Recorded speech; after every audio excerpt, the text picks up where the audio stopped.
గ్రామంలోని ప్రజా సమస్యలను పరిష్కారం చేస్తామని కడప జిల్లా పోరుమామిళ్ల మండల తహసీల్దార్ శిరీష్ అన్నారు. కడప జిల్లా పోరుమామిళ్ల మండలం రంగసముద్రం గ్రామ సర్వే నెంబర్ 570/1, 570/2లలో భూమికి సంబంధించి నరసింగపల్లె గ్రామానికి చెందిన రైతులు గత 2 రోజుల క్రితం ఘర్షణ పడ్డారు. ఈ విషయంపై మండల తహసీల్దార్ శిరీష, రెవెన్యూ ఇన్స్పెక్టర్ సుధాకర్ రెడ్డి, మండల సర్వేయర్ జానీ మరియు రెవెన్యూ సిబ్బంది ఆ గ్రామాన్ని సందర్శించి భూమిని పరిశీలించి భూమి హద్దులు నిర్ధారించి గ్రామస్తులతో మాట్లాడారు. ఈ మేరకు తహసీల్దార్ శిరీష రెవెన్యూ రికార్డు ప్రకారం జిల్లా కలెక్టర్ విజయరామరాజుకు విచారణ నివేదిక సమర్పించారు.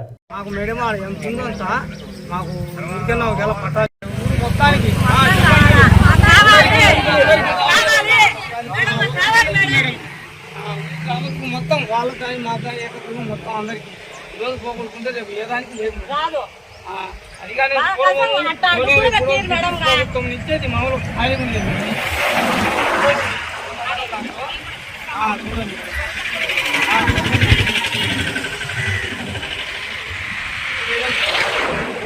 ఆత్మాలు అటువంటి ఇదే పొలాలతో పొలాలను పోతాను పోతాను కానీ వాళ్ళ పట్టాలే అని నాకేం మాకు దారి చెప్పండి.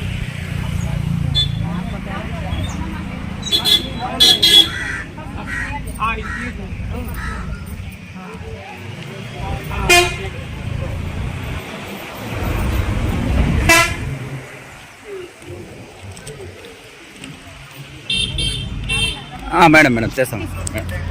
చూసుకోవా